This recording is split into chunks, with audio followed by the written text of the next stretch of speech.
Hello guys, स्वागत छ तपाईहरुलाई मेरो नयाँ भिडियो। म आज गराउन गइरहेको छु स्यान्डविच। फर्स्टमा मैले आलु प्याज अनि खुर्सानी काटेर एउटा फिलिङ गराएँ अनि टमाटर पनि यता काटेर राखेँ हैन। अनि त्यसपछि हिजोको तरकारी थियो त्यो पनि, अनि त्यसपछि यता ब्रेड छ, ब्रेड सिरेड राखेँ। अनि त्यसपछि यो सबै मिलाएँ हैन, मिलाएर घोले। फर्स्टमा मसँग केचप थियो, केचपलाई टक्क लाएर लगाएँ हैन। केचपलाई फैलाइसकेपछि ब्राउन सस हालेँ, ब्राउन सस हालिसकेपछि ब्राउन ससलाई पनि लगाएँ हैन। त्यसपछि आलु ल्याएँ, आलुलाई टक्क लाएर फैलाएँ हैन। फैलाएपछि यस्तो दामी भयो, दामी भएपछि अनि त्यसपछि मैले चाहिँ मेयोनिज हालेँ। मेयोनिज यस्तो दामी हुन्छ हैन खाँदाखेरि। त्यसपछि मैले मेयोनिजलाई पनि फैलाएँ अनि मसँग वालकर थियो, वालकरलाई पनि टक्क हालेँ अनि क्रन्ची क्रन्ची गराउनको लागि।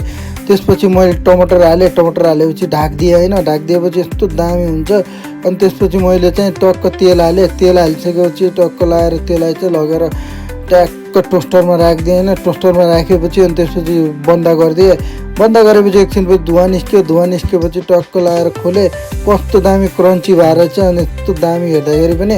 त्यसपछि फेरि अर्कोलाई पनि सेम त्यस्तै गरेँ हैन। फेरि लगेर राखिदिएँ, यता चिया पनि पाक्दो रहेछ। त्यसपछि चाहिँ मैले निकालेँ, त्यो दुइटै निकालेपछि यस्तो दामी क्रन्ची भयो। चिया हालेँ, चिया हालिसकेपछि कट गरेपछि लुक चाहिँ यस्तो दामी आयो। अनि खाँदाखेरि क्या मजा आयो यार, वाउ। चियासँग खाँदाखेरि त वाउ। खाइसकेपछि भाँडा धुनै पर्यो हैन। म भाँडा धुन्छु, तपाईँ लाइक शेयर सब्सक्राइब गर्नु। बाई।